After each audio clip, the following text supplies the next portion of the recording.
ভাইয়া কেমন আছেন? ভালো ভাই, আপনি কেমন আছেন? হ্যাঁ, ভালো আছি। আপনার নামটা একটু যদি বলতেন? গোলাম রব্বানী। ধন্যবাদ। আপনাকে একটা প্রশ্ন করা হবে। যদি উত্তর পারেন তাহলে আপনার জন্য একটা ছোট্ট গিফট আছে। আপনি কি রাজি আছেন? হ্যাঁ, আমি প্রস্তুত। আচ্ছা, আপনার ১ম প্রশ্নটি থাকবে যে কলাপাড়া মোজাহার উদ্দিন বিশ্বাস ডিগ্রি কলেজ এইটা কত সালে প্রতিষ্ঠিত হয়েছিল? এটা শিওর মনে নাই। মেবি ১৯৮৪ সাল হবে হয়তো। আপনাকে ২য় একটি প্রশ্ন করছি যে আমাদের কলাপাড়া কেন কলাপাড়া নামকরণ করা হয়েছে?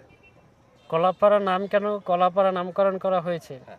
আমি যতটুকু জানতাম এইখানে দুইজন ব্যক্তি ছিল। একজনের নাম ছিল কলাও মগা আর একজনের নাম ছিল খেপাও মগা। সো এই একজনের বাড়ি ছিল ওপার আর একজনের বাড়ি ছিল এপার।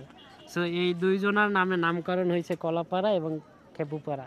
আচ্ছা, আমাদের বাংলাদেশের অনেকেই মানুষ এই কলাপাড়া নিয়ে খুব কৌতূহলী যে আসলে এই দুটি নাম কেন হলো। আসলেই এটি সত্যি। এটি হলো ঐতিহ্য আমাদের। কলাপাড়া এবং খেপুপাড়ার নামকরণের একটাই কারণ হলো এই কলাউ মগ এবং খেপাউ মগের কারণেই এই নামকরণ হয়েছে আমাদের এই কলাপাড়ার। ধন্যবাদ, অসংখ্য ধন্যবাদ ভাই আপনাকে। ঠিক ভালো আছে ভাই, আপনাকেও ধন্যবাদ। ভালো থাকবেন, সুস্থ থাকবেন। আপনার জন্য একটা ছোট্ট গিফট আমরা ক্যামেরার পিছনে সেটা দেওয়ার চেষ্টা করব।